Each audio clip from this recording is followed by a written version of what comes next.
الحمد لله الذي جعل الشمس والقمر بحسبان والنجم والشجر يسجدان وفضل زمانا على زمان كما فضل مكانا على مكان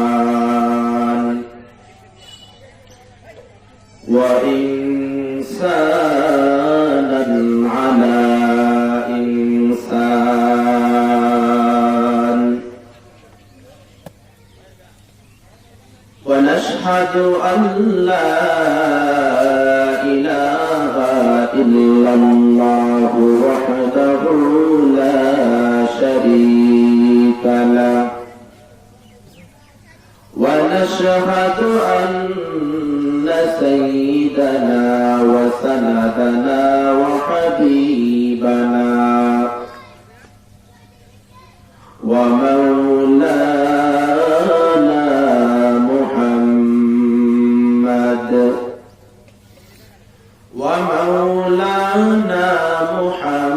محمدا عبده ورسوله أرسله الله تعالى في كلامه المجيد وفرقانه الحميد أما بعد فأعوذ بالله من الشيطان الرجيم بسم الله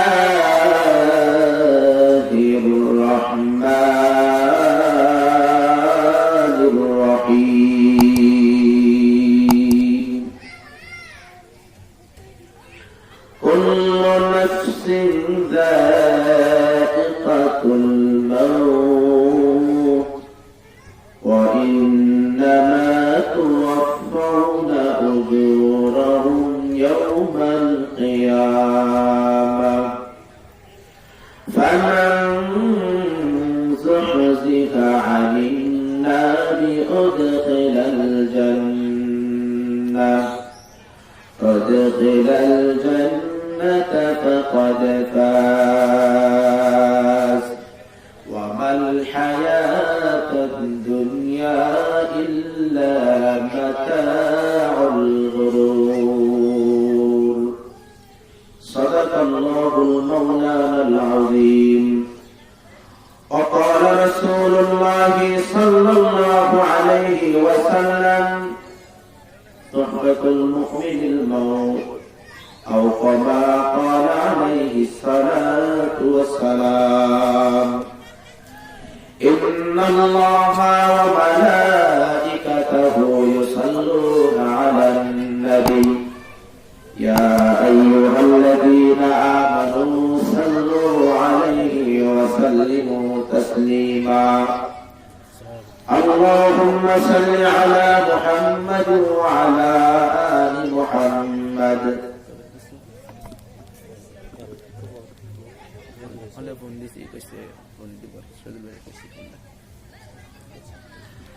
اللهم صل على محمد وعلى آل محمد كما صليت على إبراهيم وعلى آل إبراهيم إنك حميد مجيد اللهم بارك على محمد وعلى آل محمد كما باركت على إبراهيم وعلى آل إبراهيم إنك حميد مجيد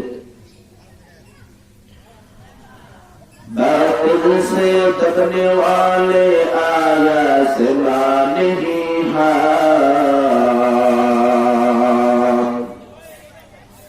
बादल से दबने वाले आसमान ही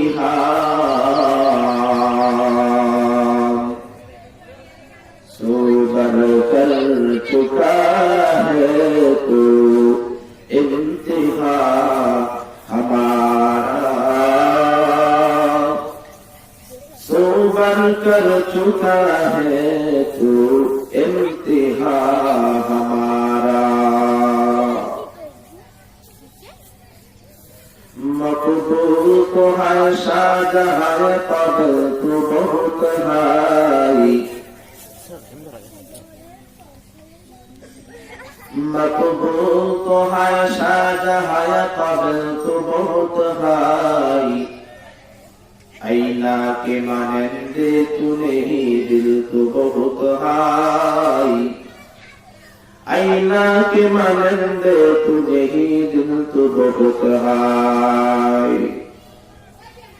दुनिया में हो दुनिया का तलबगार नहीं हो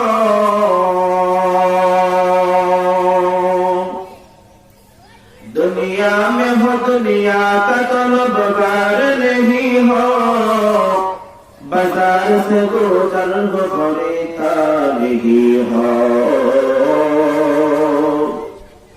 बाजार से गुजर हो खरीदा नहीं हो आईमीन में महबूबे मतलब का इशारा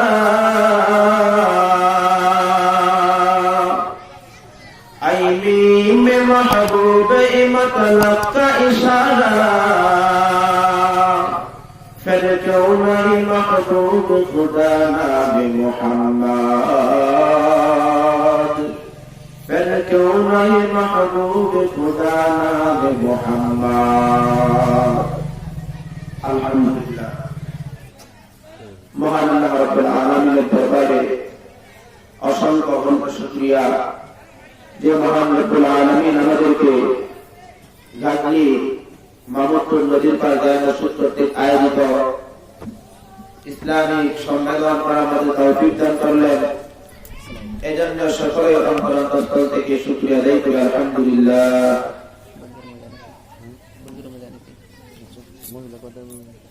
ফোন দিছিলাম কখন আগে অবশ্যই ফোন যোগাযোগ করছি কইছি তো বাইরে সময় রওনা হইব চাই একটা ফোন দিয়ে আমি কল করতে পারি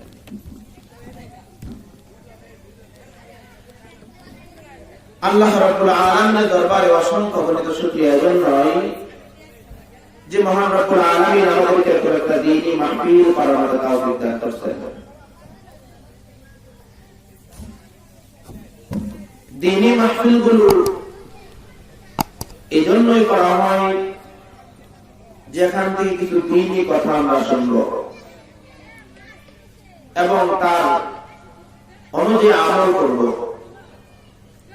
শোনা এবং আমলের মাধ্যমে আল্লাহর নৈকট্য হাসিল করে আল্লাহর জান্নাতে যাওয়ার একটা আকাঙ্ক্ষা তামান্না ইচ্ছা নিয়েই এই সমস্ত মাহফিলগুলো করা হয় এই মাহফিলে দুনিয়াবি কোনো আলোচনা চলবে না দুনিয়াদারি কোনো কথা হবে না কারণ এটা দুনিয়াদারি কোনো আলোচনা করার জন্য মাহফিল করা হয় নাই একমাত্র আল্লাহ আর তার রাসূলকে খুশি করার জন্য জাহান্নাম থেকে বাঁচা এবং জান্নাতে যাওয়ার তামান্না আকাঙ্ক্ষা আশা রেখেই এই মাহফিলগুলো করা হয়েছে এজন্য মা বোনদেরকে বলবো আপনারা যত তাড়াতাড়ি সম্ভব স্প্যান্ডেলে চলে আসুন জুমাবার বেশি দীর্ঘ আলোচনা হবে না অত লম্বা সময় নেওয়া যাবে না এজন্য তাড়াতাড়ি আপনারা ইনশাআল্লাহ সকলে চলে আসেন এই মাহফিলটা প্রতিদিন হয় না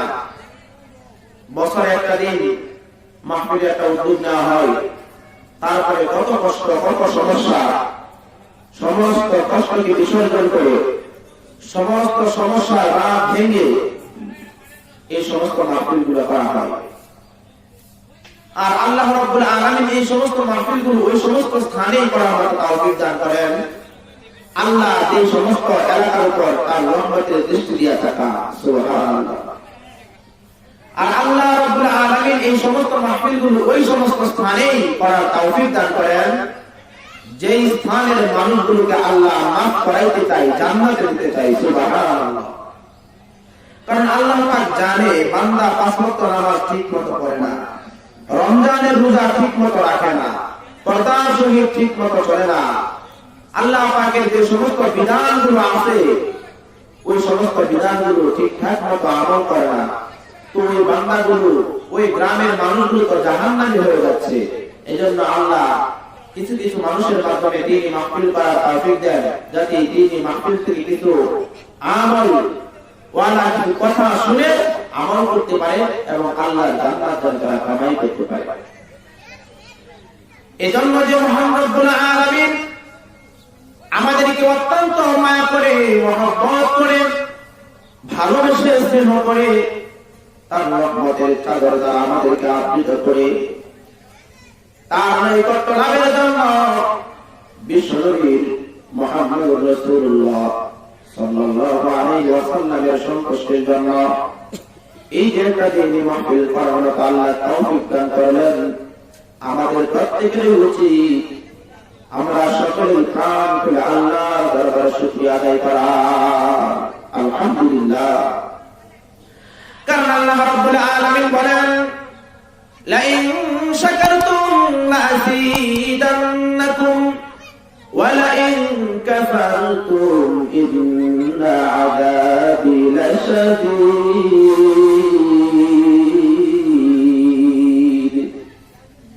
ওরা বান্দা বান্দি যদি আমি আল্লাহ রাব্বুল আলামিনের নিয়ামত পাই আর ওই নিয়ামত পাওয়ার পর যদি ওই বান্দাটা শুকরিয়া আদায় করে ফেলে, তো আমি আল্লাহ রাব্বুল আলামিন তার প্রতি খুশি হয়ে যাই, তার নিয়ামতটাকে আরো বাড়ায় দেই, দ্বিগুণ করিয়া দেই।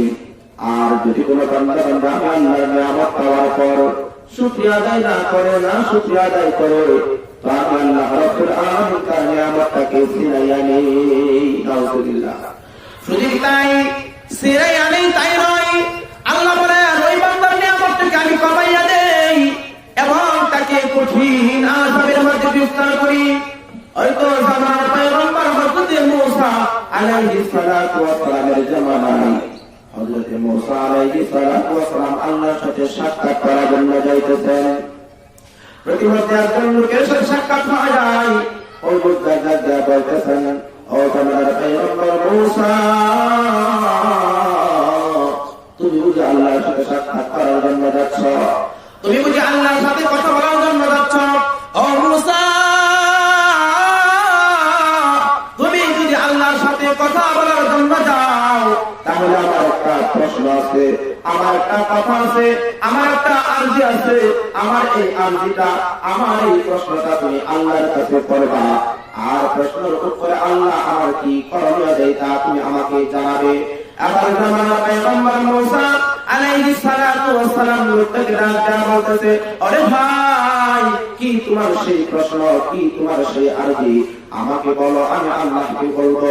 ওই লোকটা ডাক দেয়া বলতেছে, আরে জামানার পয়গম্বর মূসা, আল্লাহ রাব্বুল আলামিন আমাকে এত ধন সম্পদের মালিক বানাইছেন, এত ধন সম্পদ আমাকে আল্লাহ রাব্বুল আলামিন দিয়েছেন, যেই ধন সম্পদ আমি কন্ট্রোল করতে পারতেছি না।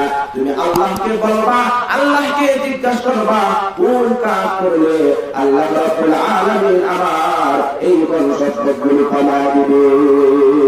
জামানার পয়গম্বর মূসা আলাইহিস সালাতু ওয়াস সালাম ডাক দেয়া বলেন, আরে ভাই, তোমার প্রশ্ন আমি আল্লাহকে বলবো, তোমার ব্যাপারে আমি আল্লাহকে জিজ্ঞেস করবো, আর আল্লাহ কোন ফয়সালা দেয় তাও আমি তোমার কাছে জানাবো।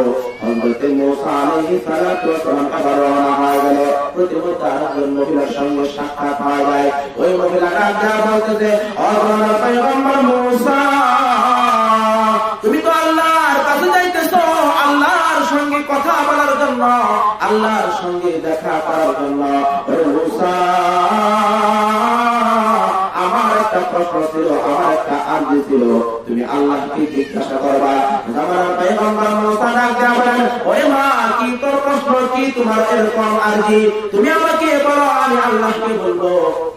এবার বুড়ি মা ডাক দিয়া বলতেছে, ও মুসা, তুমি আল্লাহকে বলবা কোন কাজ করলে, কি করলে আল্লাহ রাব্বুল আলামিন আমার ধন সম্পদ বাড়ায় দিবে।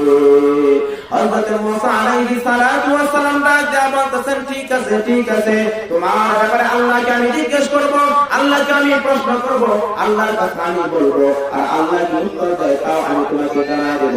এবার হযরত মুসা আলাইহিস সালাতু ওয়াস সালাম এখন আল্লাহর কাছে রওনা হয়ে যায়। আল্লাহর সাথে অনেকক্ষণ আলাপ সালাপ করার পর একবার ডাক দিয়া বলতেছে, ওগো আমার মালিক, আমি যখন তোমার সঙ্গে সাক্ষাৎ করার জন্য আসছিলাম, রাস্তার মধ্যে একজন লোকের সঙ্গে সাক্ষাৎ হয়ে যায়। ওই লোকটা আমাকে ডাক দেয়া বলতেছে, ওরে মুসা, তুমি তো আল্লাহর কাছে যাইতেছ, আল্লাহকে জিজ্ঞেস করবে কোন কাজ করলে আমার ধন সম্পদ করে যাবে। আল্লাহ পাক ডাক দেয়া বলে, ওরে মুসা, আমার ওই বান্দা কর, ওই উম্মতকে জানাদেশ ঘোষণা করে দে, ওই উম্মতকে বলে দিও, ওই বান্দা যদি আমি আল্লাহর নিয়ামত করা ছেড়ে দেয়, আমি আল্লাহর না শুকরিয়া আদায় করে, শুকরিয়া যদি আর না আদায় করে, তো আমি আল্লাহ রাব্বুল আলামিন তার ধন সম্পদ কমায় দেব। এবার মুসা আলাইহিস সালাতু ওয়াস সালাম আরো ডাক দিয়ে বলতেছেন, ওগো আমার মালিক, আমি যখন ওই লোকটার কাছ থেকে আরো সামনের দিকে অগ্রসর হয়ে গেলাম, একটা মহিলার সঙ্গে আমার সাক্ষাৎ হয়ে গেল। ওই মহিলাটা বলতেছে, ওরে মুসা, আল্লাহকে জিজ্ঞেস করবা, আল্লাহকে বলবা। ওই মহিলাটা বলতেছে, ওরে মুসা, আল্লাহকে বলবা কোন কাজ করলে এখন আমার ধন সম্পদ বাড়বে। আমি 2 দিন 3 দিন চলে যাই, খানা খাইতে পারি না, পরনে বালা কোনো জামা নাই, থাকার জন্য কোনো ভালো বাড়ি নাই। আল্লাহকে জিজ্ঞেস করবা, আল্লাহকে তুমি জিজ্ঞেস করবা কোন কাজ করলে আল্লাহ আমার ধন সম্পদ বাড়ায় দিবে, সুন্দর সুন্দর জামা কাপড় দিবে, ভালো ভালো এরকম বাড়ি করার মতো তাওফিক দিবে। ওরে মুসা, আল্লাহকে জিজ্ঞেস করবা। আল্লাহ ডাক বলতেছে, ওরে মুসা, ওই মহিলাকে ডাক দেয়া বলবি, ওই মহিলাকে এরকম বলবা, ওই মহিলা যেন বেশি থেকে বেশি আমি আল্লাহর শুকরিয়া আদায় করি। এবার হযরত মুসা আলাইহিস সালাতু ওয়াস সালাম, হযরত মুসা আলাইহিস সালাতু ওয়াস সালাম আল্লাহর সাথে সাক্ষাৎ করার পর এবার বাড়ির উদ্দেশ্যে রওনা হয়ে যায়। রাস্তার মধ্যে এরকম মহিলার সঙ্গে সাক্ষাৎ হয়ে যায়। মহিলা ডাক্তার বলতেছে, ওরে মুসা, তোমাকে আমি বলছিলাম আল্লাহর সাথে আমার ব্যাপারে আলাপ করার জন্য, ও মুসা, আলাপ করছনি? মুসা আলাইহিস সালাতু ওয়াস সালাম ডাক দেয়া বলতেছেন, ওরে বুড়িমা, আমি আল্লাহকে বলেছি, আল্লাহ তোমার ব্যাপারে নির্দেশ দিয়েছেন, তুমি আগের চাইতে বেশি থেকে বেশি আল্লাহর শুকরিয়া আদায় করবা। যদি তুমি বেশি থেকে বেশি আল্লাহর শুকরিয়া আদায় করতে পারো, তাহলে আল্লাহ পাক তোমার উপর খুশি হইয়া তোমার ধন সম্পদকে এরকম বাড়ায় দিবে। কিন্তু এই মহিলা ডাক দেয়া বলতেছে, মানে মুসা, আমি কোন আল্লাহর শুকরিয়া আদায় করব, কোন আল্লাহর শুকরিয়া আদায় করব যে আল্লাহ আমার একটা বাড়ি করার মতো তাওফিক দেয় নাই? আমি কোন আল্লাহর শুকরিয়া আদায় কেমনে করব? আমি 2-4-5 দিন পর পর খাইতে পারি, প্রতিদিন খাইতে পারি না, পরনের কোনো ভালো পোশাক নাই, না না না, আমি ওই আল্লাহর শুকরিয়া আদায় করতে পারবো না। মহিলাটা যখন এই সমস্ত কথাগুলো বলতেছে যে আল্লাহর শুকরিয়া আদায় সে করতে পারবে না, না শুকরিয়া আদায় করবে, সঙ্গে সঙ্গে আল্লাহর আদেশ হওয়া যায়। বাতাসকে আদেশ করলো, রে বাতাস, যা যা যা, ওই বুড়িতে একটা ভাঙা একটা ঘর ছিল, এই ঘরটাকে এরকম পরিষ্কার করে দে। দেখা গেল প্রত্যেকের মধ্যে বাতাস এসে ওই বুড়ির যে একটা ছোট ঘর ছিল, পুরো ঘর ছিল, ওই ঘরটাকে এরকম ভেঙে তছনছ করে দিয়েছে। নাউজুবিল্লাহ। শুধু কি তাই, মহিলার পরনে যে কাপড় ছিল, এই কাপড়গুলো এত প্রচন্ড বাতাস আসছে যে বাতাসের কম কাপড়গুলো শরীর থেকে এরকম ছিঁড়ে ফাঁকা করে ফেলল। এজন্য আল্লাহ বলেন, কোন বান্দা বান্দী যদি আমি আল্লাহর নিয়ামত আমার না শুকরিয়া আদায় করে, তো আমি আল্লাহ রাব্বুল আলামিন তার নিয়ামতটাকে ছিনাই নিই এবং কঠিন আযাবের মধ্যে গ্রেফতার করি। হযরত মুসা আলাইহিস সালাতু ওয়াস সালাম এবার সামনের দিকে অগ্রসর হতে লাগলেন। ওই যে প্রথম যুবকের সঙ্গে সাক্ষাৎ করা যায়, ওই যুবক ডাক বলতেছে, ও জামানার পয়গম্বর মুসা, আমি তোমাকে একটা প্রশ্ন করেছিলাম আল্লাহর কাছে করার জন্য, তুমি কি ওই প্রশ্নটা আল্লাহর কাছে করছনি? মুসা আলাইহিস সালাতু ওয়াস সালাম ডাক বলতেছেন, জি আল্লাহর কাছে আমি বলেছিলাম। ও মুসা, তাহলে আল্লাহ আমাকে কি করণীয় দিয়েছেন, আল্লাহ আমাকে কি করতে বলেছেন? মুসা আলাইহিস সালাতু ওয়াস সালাম ডাক বলতেছেন, ওরে ভাই, আল্লাহ বলেছেন তুমি বেশি থেকে বেশি এরকম না শুকরিয়া আদায় করবে, শুকরিয়া আদায় করা ছেড়ে দিবে। তুমি যদি শুকরিয়া আদায় করা ছেড়ে দিতে পারো, শুকরিয়া আদায় না করো, তাহলে দেখবে তোমার ধন সম্পদ আস্তে আস্তে কমতে থাকবে। এবার ওই লোকটা ডাক দেওয়া বলতেছে, আরে মুসা, কি বলতেছো তুমি, কি বলতেছো তুমি? যে আল্লাহ আমাকে সৃষ্টি করলো, যে আল্লাহ আমাকে বানাইলো, যে আল্লাহ আমাকে লালন পালন করতেছে, যে আল্লাহ পৃথিবীর লোক আমাকে দেখাইলো, যে আল্লাহ আমাকে এত লক্ষ কোটি কোটি ধন সম্পদ মালিক বানাইলো, আমি কেমনে করে ওই আল্লাহর নাফরমানি করি?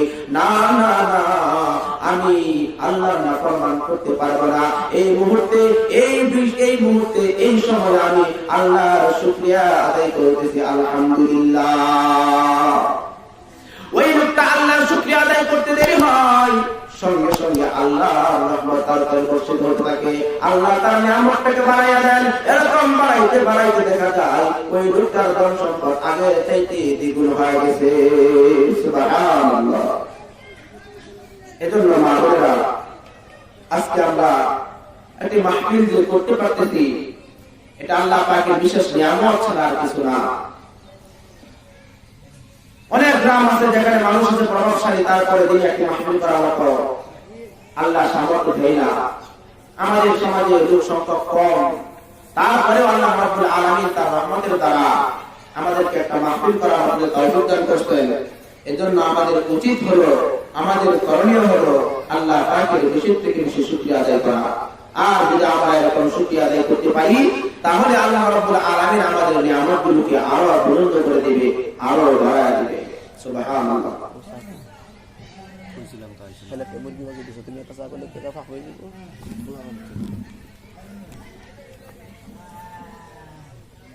তো সম্মানিত মা বোনদেরকে আমি আবারও দৃষ্টি আকর্ষণ করে বলতেছি, বেলা অনেক হয়ে গেছে, প্রায় 9:30 হয়ে গেছে। এখনো যারা বাড়িতে আছেন ইনশাআল্লাহ সকলে চলে আসুন। আপনারা যদি না আসেন তাহলে আমরা মহিলা পক্ষ কেন্দ্রে দিব। এরকম খালি ময়দানে তার মহিলা পক্ষ দেওয়া যাবে না। আপনারা ইনশাআল্লাহ সকলে চলে আসুন। আপনারা সকলে স্ট্যান্ডের নিচে আসলেই আমরা মহিলা পক্ষ ইনশাআল্লাহ দিয়ে দেব। তো আমি পবিত্র কালামুল্লাহ শরীফ থেকে এখন আয়াত তিলাওয়াত করেছিলাম। আল্লাহ রাব্বুল আলামিন এই আয়াতের মধ্যে বলতেছেন, কুল্লু নাফসিন যায়িকাতুল মাউত, সমস্ত প্রাণীদের মৃত্যুবরণ করতে হবে। আল্লাহ রাব্বুল আলামিন বলতেছেন, কুল্লু নাফসিন যায়িকাতুল মাউত ওয়া ইন্নামা তুওয়াফাউনা উজুরাহুম ইয়াওমাল কিয়ামাহ ফামান যুহদিকা 'আনিন নারি উদখিলাল জান্নাহ ফাকাদ ফাজ ওয়া মাল হায়াতুদ দুনিয়া ইল্লা মাতাউল গুরুর। আল্লাহ রাব্বুল আলামিন বলতেছেন, সমস্ত মানুষকে মৃত্যুবরণ করতে হবে এবং মৃত্যুর পর কিয়ামতের ময়দানে যখন হাজির হয়ে যাবে, প্রত্যেক মানুষকে দুনিয়ার জীবনে যে কর্ম করেছে তার কর্মফল পূর্ণ মাত্রায় দেওয়া হবে, কোনো কম বেশ করা হবে না। ওই সমস্ত মানুষগুলো হবে সাকসেসফুল, ওই সমস্ত মানুষগুলো হবে ভাগ্যবান, যে সমস্ত মানুষগুলো জাহান্নাম থেকে মুক্তি পাবে এবং জান্নাতে প্রবেশ করবে, ওই সমস্ত মানুষগুলো হবে সাফল্য। আল্লাহ রাব্বুল আলামিন বলতেছেন, ওয়ামাল হায়াতুদ দুনিয়া ইল্লা মাতাউল গুরুর। আর দুনিয়ার যে সামান্য কিছুদিন আমরা বাঁচলাম, এটা ছলনাময় ছাড়া আর কিছু না।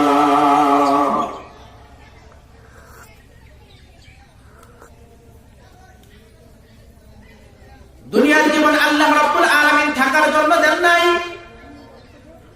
দুনিয়ার জীবন হলো আখিরাতের কামাই রোজগারের দিন। আখিরাতের কামাই কেমনে করব, এর একটা ময়দানের নাম হলো দুনিয়া। যেমনি ভাবে আমরা বাজার ঘাট করার জন্য বাজারে যাই, বাজারে যাওয়ার পর এরকম আমরা থাকার জন্য যাই না, কিছু ক্রয় বিক্রয় করার জন্য যাই। ওখানে ক্রয় বিক্রয় ছাড়া অতিরিক্ত সময় আমরা লেট করি না, করলেও অল্প সংখ্যক 1-2 দিন যা 5-4 দিন এরকম থাকি না। ঠিক তেমনি ভাবে আল্লাহ রাব্বুল আলামিন বলেন, আমার নৈকট্য লাভ করার জন্য যে সমস্ত সময়টা তোমাদের প্রয়োজন, এই সময়টা আমি তোমাদেরকে এরকম 50, 60, 70, 80 বা 20 যাই হোক এরকম একটা সময় দিয়ে থাকি। এই সময়টার মধ্যে তুমি দুনিয়ার জীবন যাপন করবে, করার মধ্যে আমি আল্লাহ রাব্বুল আলামিনের ইবাদত আর বندگی করবে। কারণ ইবাদত আর বندگی না করে যদি আপনি আমি এরকম কবরের ঘরে চলে যাই, আল্লাহ এলান করে দিচ্ছেন, ওয়ালা তামুতুন্না ইল্লা ওয়া আনতুম মুসলিমুন। ও ঈমানদাররা, আমি আল্লাহ রাব্বুল আলামিন তোমাদেরকে বলে দিতেছি, তোমরা এরকম প্রকৃত মুসলমান না হইয়া কবরে আইসো না।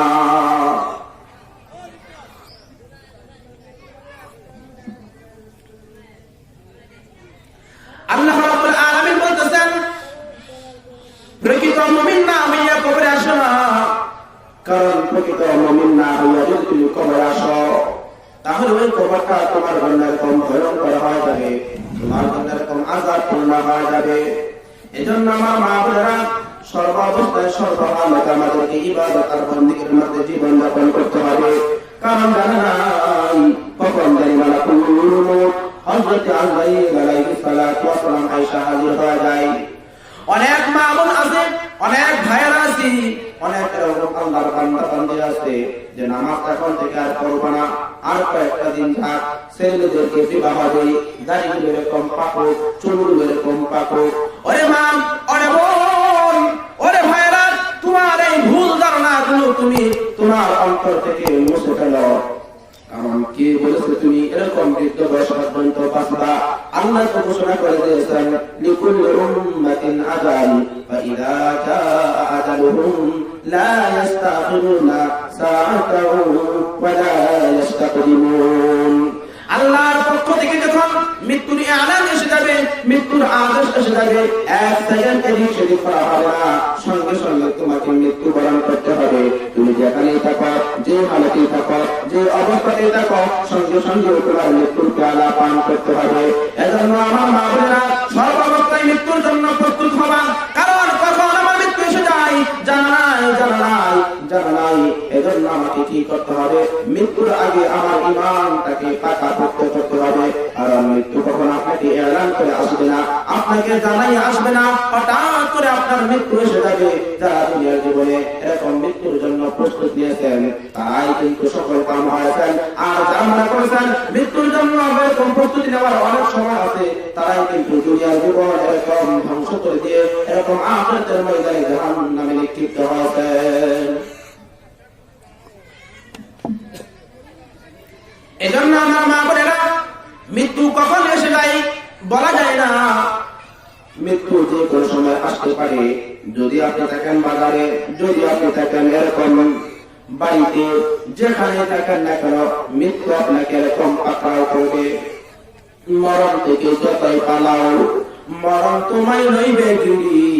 যদিও সুদূর আকাশ উপর লুকায় আসে, তাই লাগাও সিঁড়ি।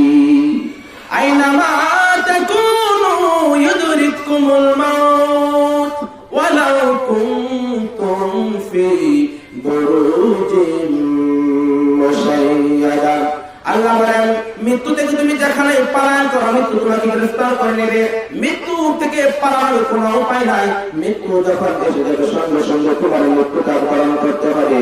ওই তো একজন পৃথিবীর মধ্যে বাদশা ছিলেন, খুব বড় মানুষ ছিলেন, যে আল্লাহকে মানতে না, বিশ্বাস করতো না, আল্লাহর জান্নাত জাহান্নাম এরকম বিশ্বাস করতো না। নামটা হলো তার সাজ্জাদ। সাজ্জাদ আল্লাহকে বিশ্বাস না করে নিজের মতো করে একটা জান্নাত তৈরি করলো দুনিয়ার মধ্যে। সাজ্জাদ দুনিয়ার মধ্যে পরশে একটা বিরাট বড় করে একটা জান্নাত তৈরি করলো। আর মনে করলো সে আল্লাহর জান্নাতে যাবে না, সে মৃত্যুবরণ করবে না, তার জান্নাতেই সে বসবাস করবে। এরকম ইচ্ছা পোষণ করে সাজ্জাদ একটা জান্নাত তৈরি করলো। এরকম ভাবে সমস্ত সুন্দরী মেয়েদেরকে জান্নাতে এরকম রাখা হলো। দুনিয়ার সঙ্গে যে সমস্ত দামি জিনিসগুলো আছে সমস্ত জিনিসগুলো সেখানে এরকম উপস্থাপন করা হলো। জান্নাতটা সাজানো হলো, সাজানোর উপর একদিন এরকম তারিখ ফিক্সড করলো যে সে জান্নাতটা উদ্বোধন করবে। সাজ্জাদ এরকম জান্নাত উদ্বোধন করার জন্য লাল গালিচার গেট দিয়ে ঢুকতেছিলেন, জান্নাতের কাছে আয়েশা করছেন। এমন মুহূর্তে একজন ভিক্ষুক আয়েশা ডাক দিয়ে বলতেছে, ওরে সাজ্জাদ, আমাকে কিছু সাহায্য করা যায়নি। সাজ্জাদের মেজাজটা খারাপ হয়ে গেছে। এত বড় একটা পজিশনের মধ্যে আমি আছি, কেবল জান্নাতটা উদ্বোধন করবো, এমন একটা মুহূর্তে এরকম ভিক্ষুক আসলো। সাজ্জাদ ডাক দিয়ে বলতেছে, সময় সময় নাই, মেয়াদে কোনো সময় এরকম হাত পাঠাও, যাও যাও যাও, কোন প্রকার সাহায্য হবে না। এরকম ভিক্ষুকটাকে দূর দূর করে তাড়িয়ে দিল। সাজ্জাদ এবার জান্নাত এরকম উদ্বোধন করার উদ্দেশ্যে রওনা হয়ে যায়। রওনা হওয়ার পর যখন জান্নাতের কাছাকাছি চলে গেল, জান্নাতের দরজার মধ্যে চলে গেল, জান্নাতের চৌকাঠের মধ্যে যখন সাজ্জাদ এরকম পা বাড়াবে, এমন মুহূর্তে ওই ভিক্ষুক আবার আয়েশা হাজির হয়ে গেল। ভিক্ষুক ডাক দেয়া বলতেছে, ওরে সাজ্জাদ একটু দাঁড়াও। সাজ্জাদের মেজাজটা আবার গরম হয়ে গেছে। আরে তাকে না বললাম তুই চলে যা, কোন সাহায্য তোকে দেওয়া হবে না, এখন কোন সাহায্যের সময় না, দূর দূর হয়ে যা। এবার ওই ভিক্ষুক ডাক দেয়া বলতেছে, ওরে সাজ্জাদ, আমি দুনিয়ার কোন ভিক্ষুক নয়, আমি হলাম মালাকুল মউত আজরাইল। সাজ্জাদ এরকম আচমকা এরকম আশ্চর্যান্বিত হয়ে গেছেন। সাজ্জাদ ভীত হয়ে গেছেন। সাজ্জাদ ডাক দেওয়া বলতেছে, ওরে ভাই আজরাইল, একটু সময় দাও, আমাকে একটু সময় দেওয়া যায় না? যে সময়টার মাথায় আমার জান্নাতটা একটু আমি দেখে আসতাম, ঘুরে আসতাম। এত কষ্ট করে আমি জান্নাতটা বানাইলাম, এত পরিশ্রম করে আমি জান্নাতটা বানাইলাম, মনের তামান্না আর আকাঙ্ক্ষা, আমাকে একটু সময় দাও, আমি জান্নাতটা একটু দেখে আসি। আজরাইল আলাইহিস সালাতু ওয়াস সালাম ডাক দেয়া বলতেছেন, ওরে সাজ্জাদ, তুমি কি দুনিয়ার জীবনে কোরআন পড়ো নাই? কোরআন কি কেউ করে তোমাকে শোনাই নাই? আলেম ওলামাগণ কি বলে নাই? নবীগণ কি বলে নাই? আল্লাহ তো পরিষ্কার ভাষায় বলে দিয়েছেন, লিকুল্লি উম্মাতিন আজাল ফাইদা জাআ আজালুহুম লা ইস্তাখিরুনা সাআতাও ওয়া লা ইস্তাকদিমুন। যখন কোন বান্দা বান্দির মৃত্যুর সময় ঘনিয়ে আসে, মৃত্যুর এলান হতে যায়, মৃত্যুর সময় এসে যায়, এক সেকেন্ড এদিক সেদিক করা হয় না, সঙ্গে সঙ্গে তার মৃত্যুর পেয়ালা পান করতে হয়। ওরে সাজ্জাদ, আর কোনো সময় নাই, আর কোনো সময় নাই, আল্লাহর পক্ষ থেকে আদেশ এসে গেছে, এই মুহূর্তে তোমাকে মৃত্যুবরণ করতে হবে। সঙ্গে সঙ্গে আজরাইল আলাইহিস সালাতু ওয়াস সালাম সাজ্জাদের রূহটাকে বের করে নিয়ে যায়। ওই আমার মা বোনেরা, ওই সাজ্জাদ মনের মধ্যে কত আশার আকাঙ্ক্ষা করেছিল, নিজের বয়সে টাকা পয়সা খরচ করে জান্নাত বানাইলো, কিন্তু তার ভাগ্য হলো না সে জান্নাতটা উপভোগ করতো। কারণ মৃত্যু এসে সমস্ত এরকম মনের তামান্না শেষ করে দিয়েছে। এজন্য আমার মা বোনেরা, দুনিয়া থাকার জায়গা নয়, দুনিয়া থেকে যে কোনো সময় আপনাকে আমাকে বিদায় হতে হবে। মনে মনে ভাবতে পারেন আমি এখনো অল্প বয়সের মানুষ, আমার বয়স হলকে 10, আমার বয়স হলকে 20, আমার বয়স হলকে 25, আমার বয়স হলকে 40-50, এখনো 60-70 বছর হয় নাই। ওরে আমার মা বোনেরা, মৃত্যুর কিন্তু কোনো সিরিয়াল নাই। দুনিয়াতে জন্ম হওয়ার পর সিরিয়াল আছে, দুনিয়াতে জন্মগ্রহণ করার সিরিয়াল আছে, মৃত্যুর কোনো সিরিয়াল নাই। যে কোনো সময় যে কোনো অবস্থায় আপনাকে আমাকে মৃত্যুবরণ করতে হতে পারে। কার কোথায় মৃত্যু আছে জানা নাই, কারণ মৃত্যুটা এমন একটা জিনিস, আচমকা হঠাৎ করে আপনাকে এরকম পেয়ালাটা পান করতে হবে। এই জন্য আরে আমার মা বোনেরা, মৃত্যুর প্রস্তুতি সবসময় নেওয়া, সবসময় নামাজ পড়া, সবসময় পর্দাশীল থাকার চেষ্টা করা, মিথ্যা কথা না বলা, স্বামীর কথা মানা। দুনিয়াতে আল্লাহ রাব্বুল আলামিন যেই সমস্ত বিধানগুলো দিয়েছেন, সমস্ত বিধানগুলো মানা। কারণ কোন সময় আপনার আমার মৃত্যু এসে যাবে জানা নাই। হাজান তাই রাহমাতুল্লাহি আলাইহি বলেন, মৃত্যুটা এমন একটা জিনিস যা কখনো ভাবা যায় না, মানুষকে ভাবতেও দেয় না, বাবা আগে এরকম মৃত্যু হয়ে যায়। হাজান তাই রাহমাতুল্লাহি আলাইহি রাস্তার পাশ দিয়ে যাচ্ছিলেন, হঠাৎ করে দেখে কিছু বাচ্চা এরকম পুষ্করিণীর মধ্যে সাঁতার কাটতেছে। কিছু বাচ্চা যখন সাঁতার কাটতেছে, হঠাৎ করে একটা সাপ তাদেরকে দাওয়া করতেছে, ওই সাপগুলো দেখে বাচ্চাগুলো আরো সাপ পাইতে থাকলো, আরো এরকম যাইতে লাগলো, কিনারের দিকে যাইতে লাগলো। কিন্তু একটা ছেলে এরকম পিছনে পড়ে গেল, আরেকটা ছেলে সামনে চলে আসলো। সাপটা একটা ডুব দিল, ডুব দেওয়ার সঙ্গে সঙ্গে পিছনের বাচ্চাটাকে সবল না দিয়ে, পিছনের বাচ্চাটাকে দংশন না করে সামনের বাচ্চাটাকে এরকম কামড় দিয়ে দিল। আর এনতাই রহমাতুল্লাহি আলাইহি এই দৃশ্য দেখে আশ্চর্য হয়ে গেল, আচারক হয়ে গেল, সে তাজ্জব হয়ে গেল, ভাবতে লাগলো কারণটা কি। সাপটা তো কামড় দেওয়ার কথা হলো পিছনের বাচ্চাটা, যেই বাচ্চাটা সাপের কাছে ছিল ওই বাচ্চাটাকে এরকম সাপ কামড় না দিয়ে দূরের বাচ্চাটাকে কেন কামড় দিল? হাতেম তাই রহমাতুল্লাহি আলাইহি মাথার মধ্যে এরকম চিন্তা এসে গেছে, পেরেশান হয়ে গেছে। এবার হাতেম তাই রহমাতুল্লাহি আলাইহি সাপের পিছন পিছন দাওয়া করতে থাকেন, পিছন পিছন যাইতে লাগেন যে সাপটা আসলে কি, সাপটা কেন এরকমটা করলো, তার কাছের মানুষটাকে কামড় না দিয়ে দূরের মানুষটাকে কেন কামড় দিল? হাতেম তাই রহমাতুল্লাহি আলাইহি বলেন, আমি সাপটার পিছন পিছন যাইতে লাগলাম। এবার দেখা যায় সাপটা কিছুক্ষণের মধ্যে এক জঙ্গলের মধ্যে প্রবেশ করলো। সাপটা যখন এরকম জঙ্গলের মধ্যে প্রবেশ করলো, করার পর সাপের আকৃতি এরকম পাল্টে গেল, সাপের চেহারা পরিবর্তন হয়ে গেল। এবার সাপ বিশাল এক হাতির আকার ধারণ করলো। হাতির আকার যখন ধারণ করলো, হাতেম তাই রহমাতুল্লাহি আলাইহি দেখে আরো আশ্চর্য হয়ে গেল। একটা সাপ কিছুক্ষণ আগে সাপ ছিল, এখন আবার কেমনে করে হাতি হয়ে যায়? হাতেম তাই রহমাতুল্লাহি আলাইহি আরো আশ্চর্য হয়ে গেলেন। এবার হাতির পিছন পিছন যাইতে লাগে, যাইতে যাইতে হাতির এক পাহাড়ের চূড়ায় চলে যায়। ওই পাহাড়ের চূড়ার মধ্যে কৃষক ভাই এরকম নাঙ্গল জল নিয়ে এরকম ক্ষেত এরকম হাল বহনের জন্য আসতেছিলেন। হঠাৎ করে ওই সাপটা আয়সা এরকম হঠাৎ করে ওই হাতিরা আয়সা লোকটাকে এরকম দংশন করলো, সঙ্গে সঙ্গে এরকম লোকটা মারা গেল। লোকজন বলতে লাগলো, এত সাত সকালে যদি লোকটা এরকম পাহাড়ের কাছে না যাইতো তাহলে হাতিটাকে এরকম আঘাত করতো না। লোকটা এরকম পাহাড়ের কাছে না যাওয়াটাই বলছিল। আর যখন পানির মধ্যে বাচ্চাগুলো মারা গেল, তখন লোকজন বলতেছিল, এই পিসারের মধ্যে আগেও আমরা সাপ দেখছি, যদি না যাইতো তাহলে দংশন হতো না। পুষ্করের মধ্যে নামা আমি খাই নাই, পিসারের মধ্যে যদি না নামতো তাহলে মৃত্যুবরণ করতো না। এবার ওই হাতির কাছে লোকজন বলতেছে, এরকম পাহাড়ের কাছে যদি লোকজন না আসতো তাহলে লোকটা মারা যাইতো না। এরকম যখন বলা বলি করতেছে, হাতেম তাই রহমাতুল্লাহি আলাইহি মনের মধ্যে আরো ভাবতে লাগলেন কি বিষয়, কারণ কি এই সাপটাকে এই লোকটা এই হাতিটা কিছুক্ষণ আগে সাপ ছিল, এখন আবার হাতি হয়ে গেছে। হাতি হয়ে যখন লোকটাকে দংশন করলো, দংশন করার পর আবার বাংলার মাঠে ফিরে আসলো। হাতেম তাই রহমাতুল্লাহি আলাইহি আবার ওই সাপটার ওই হাতিটার পেছন পেছন আসতে লাগলেন। আসার পর দেখে হাতিটা আবার হাতি নয়, হাতিটা আবার একবার যুবতী মেয়ের রূপ ধারণ করে ফেলেছে। হাতেম তাই রহমাতুল্লাহি আলাইহি আরো আশ্চর্যিত হয়ে গেছেন। কারণ কি, কারণ কি, কিছুক্ষণ আগে এটাকে সাপ দেখলাম, তারপর হাতি হয়ে গেল, এখন আবার যুবতী মেয়ে হয়ে গেছে। হাতেম তাই রহমাতুল্লাহি আলাইহি তাকে জিজ্ঞাসা করতে চান, কে তুমি, কি তোমার পরিচয়? কিন্তু হাতেম তাই রহমাতুল্লাহি আলাইহি আল্লাহওয়ালা একজন লোক ছিলেন, এজন্য ওই যুবতী মেয়ের কাছে যাইতে ভয় পাইতেছিলেন, কারণ লোকজন দেখলে কি না কি বলে। এজন্য হাতেম তাই রহমাতুল্লাহি আলাইহি এই মহিলাটার কাছে গেলেন না, দূর থেকে এরকম দেখতে লাগলেন। দেখতে লাগলেন হঠাৎ করে দেখো ওই লোকটা, ওই মহিলাটা রাস্তা দিয়ে যাইতেছে, দুইটা যুবককে আটকানোর পর একজন যুবককে প্রস্তাব দেয়, ওই যুবক দেখো আমি কত সুন্দর মহিলা, আমাকে বিবাহ করবানি। যুবক একজনের মধ্যে আর একজন বলতেছে, আরে বড় ভাই, তোমার জন্য আমি বউ খুঁজতেছিলাম, যেহেতু একটা সুন্দর রমণী মেয়ে তোমাকে সরাসরি প্রস্তাব দিচ্ছে, সুতরাং না করাটাই না, তুমি রাজি হয়ে যাও। এবার বড় ভাই ডাক্তার বলতেছে, ঠিক আছে, আমি যেহেতু বিবাহের জন্য প্রস্তুত আর বউ খুঁজতেছিলাম, হঠাৎ করে যেহেতু একটা সুন্দর রমণী মেয়ে পেয়ে গেছি, সুতরাং বিবাহ করতে আমার কোনো সমস্যা নাই। এবার ওই রমণী ডাক্তার বলতেছে, যেহেতু তোমরা রাজি তাহলে আর কিসের দেরি, দেরি করার কোনো প্রয়োজন নাই, যাও বিবাহের কেনাকাটা করি।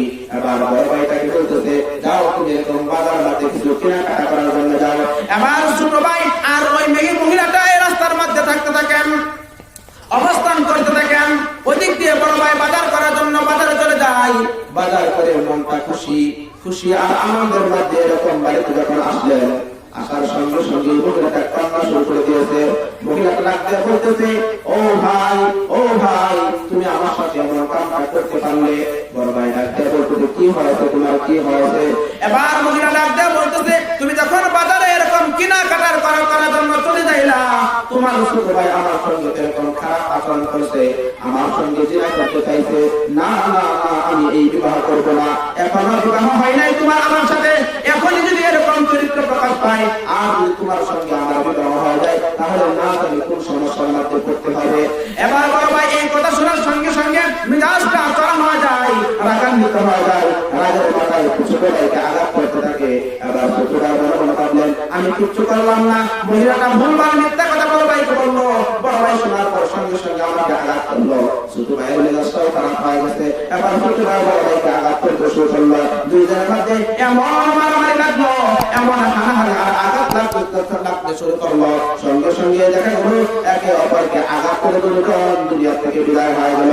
আতেন ভাই রহমাতুল্লাহি আলাইহি দূর থেকে এই দৃশ্যগুলো দেখতেছিলেন, কি ব্যাপার কি ব্যাপার, এই মহিলাটা কিছুক্ষণ আগে সাপ ছিল তারপর মাত্র হয়ে গেল, এবার জরুরি মেয়ে হয়ে গেছে, শুধু মানুষ মারতেছে, কারণটা কি কারণটা কি।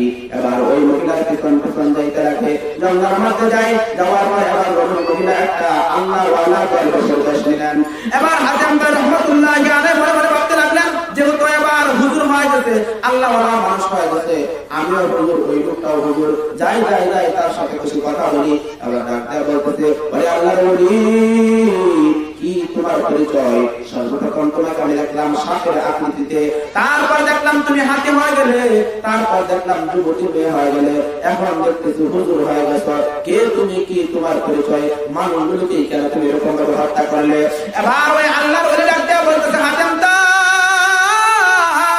আমি সাপও নয়, আমি হাতিও নয়, আমি যুবতী মহিলাও নয়, আমি আল্লাহ ওয়ালাও নয়, আমি হলাম মালাকুল মউত হযরতি আজরাইল। তাহলে কেন তুমি এই সমস্ত পোশাকগুলো করলে, তাহলে কেন তুমি এই সমস্ত আকার আকৃতি ধারণ করলে। এবার আজরাইল আলাইহিস সালাতু ওয়াস সালাম ডাক দেয়া বলতেছেন ওরে হাতেম তাই আমি যদি সরাসরি ওই মানুষগুলোর রূপটাকে কবজ করতাম তাহলে কোনো কারণ থাকতো না, কারণ না থাকার কারণে মানুষগুলো আল্লাহকে এরকম গালিগালাজ শুরু করতো, আল্লাহর উপর রাগান্বিত হওয়া যেত, আমাকে এরকম গালিগালাজ করতো, আমার উপর রাগান্বিত হওয়া যেত। এই জন্য আমি প্রথমটা লোকটাকে এরকম প্রথম বাচ্চাটাকে সাপের আকৃতি দ্বারা করে তাকে আমি হত্যা করলাম, তার রূপটাকে আমি কবজ করলাম, আর ওই এলাকার মানুষগুলো শুধুমাত্র সাপকে দোষারোপ করলো, আর বলতে লাগলো যদি সাপের কাছে না যাইতো তাহলে সেই লোকটা মারা যাইতো না, বাচ্চাটা মারা যাইতো না। দ্বিতীয় লোকটাকে আমি হাতির আকৃতি ধারণ করলাম, করার পর তার মৃত্যু দিলাম, এই জন্য এলাকার মানুষগুলো আমাকে দোষারোপ করলো না, আল্লাহ কিছু করলো না। ওই লোকগুলা বলতে লাগলো এই সকাল সকাল যদি পাহাড়ের চৌড়ায় না যাইতো তাহলে হাতি আসতো না, আর হাতি না আসলে লোকটাও মারা যাইতো না। আর দ্বিতীয় লোকটাকে আমি এরকম ভাবে তার জানটাকে কবজ করলাম যে দুই ভাই এক মহিলার জন্য এরকম ঝগড়া করে হত্যা করে বলতে আমার কোনো দোষ হলো না। আতেন ভাই রহমাতুল্লাহি আলাইহি বলেন ওই দুনিয়ার মানুষ মৃত্যু যে কোনো সময় যে কোনো অবস্থায় আসতে পারে, মৃত্যুর কোনো প্রস্তুত করার সময় থাকবে না। এই জন্য আমার মা বোনেরা যারা এখনো দুনিয়ার জীবনে বেঁচে আছি, ও আমার মা বোনেরা কথাগুলো শুনতেছি, আজ থেকে ওয়াদা করলে ফোন করলে প্রতিজ্ঞা করলে জীবন চলে যাবে, তারপরে এরকম কোন গুনাহ কাজে লিপ্ত হবে না, সর্বাবস্থায় সর্বহালতে সর্বাবস্থায় একমাত্র আল্লাহ রাব্বুল আলামিনের ইবাদত আর বندگির মধ্যে কাটায় দিব। কারণ মৃত্যু কখন এসে যায় জানা নাই, জানা নাই, জানা নাই, মৃত্যু যে কোনো সময় আমার আসতে পারে, এজন্য মৃত্যুর আগে আপনাকে আমাকে মৃত্যুর প্রস্তুতি নিতে হবে। আল্লাহ বলে দিয়েছেন ইয়া আইয়ুহাল্লাযীনা আমানু তাকুল্লাহ হাক্কা তুকাতিহি ওয়া লা তামুতুন্না ইল্লা ওয়া আনতুম মুসলিমুন। ওরে ইমানদার বান্দা বান্দিরা, আমি আল্লাহকে ভয় করো, আমি আল্লাহর জাহান্নামকে ভয় করো, প্রকৃত পক্ষে ভয় করো, হাক্কা তুকাতিহি প্রকৃত ভয় করো, নামে নামে ভয় করলে হবে না, মুখে মুখে ভয় করলে হবে না, সাক্ষাৎ ভয় করো, প্রকৃত পক্ষে ভয় করো, এবং ওয়ালা তামুতুন্না ইল্লা ওয়া আনতুম মুসলিমুন, এবং প্রকৃত মুসলমান না হয়ে মৃত্যুবরণ করো না। যদি প্রকৃত মুসলমান না হয়ে মৃত্যুবরণ করো তাহলে কবরের অবস্থা ভালো হবে না, কবর সব বিচ্ছুর ঘর, যেখানে সাথী নাই বাতি নাই, আমল ছাড়া যদি আপনি আমাকে যাইতে হয় ওই অন্ধকার কবরের মধ্যে কোনো ঠাই থাকবে না, কোনো ঠাই থাকবে না। ও আমার মা বোনেরা এজন্য সর্ব অবস্থায় সর্বহালতে আল্লাহ পাকের ইবাদত আর বندگির মধ্যে কাটাইবেন, যাতে করে আল্লাহ রাব্বুল আলামিন আপনার আমার মৃত্যুটা ঈমানি মৃত্যু দান করে। আর আমরা যদি ঈমান আর আমলের সাথে মৃত্যুবরণ করতে পারি, তাহলে কবরটা হয় আমাদের জন্য জান্নাতের বাগান, পরকালে আল্লাহ রাব্বুল আলামিন আমাদের ঠিকানা করে দিবেন জান্নাত। সুবহানাল্লাহ। ও মা বোনেরা, এখনো যারা বাড়িতে আছেন, আমি আবারও বলতেছি, আপনারা সকলে চলে আসুন, স্প্যান্ডেলসে চলে আসুন। জুমা বার প্রায় 10টা হয়ে গেছে, এখনো যারা বাড়িতে বসে আছেন যে আমাদের মহিলা ভত্তা আসুক, তারপর আমরা যাবো। আসলে মহিলা ভত্তা যখন দেওয়া হবে তখন কিন্তু বাহিরের মাইক চলবে না, তখন বাহিরের কোনো মাইক চলবে না, কোনো সাউন্ড থাকবে না। এজন্য আপনারা আগে আগে ইনশাআল্লাহ চলে আসুন। মহিলা ভত্তা আসলে আমরা বাহিরের মাইকগুলো অফ করে দেব। মহিলা ভত্তা ইনশাআল্লাহ আপনারা যদি না আসেন তাহলে আমরা মহিলা ভত্তাকে কেমনে দেই? লোকজন আপনারা এসে একত্রিত হওয়ার পরে ইনশাআল্লাহ আমরা মহিলা ভত্তাকে দিব। এজন্য বাড়িতে যারা আমরা এদিক সেদিক করতেছি, অযথা সময় নষ্ট করতেছি, আমরা কেউ বাড়িতে বসে না থেকে প্রয়োজনীয়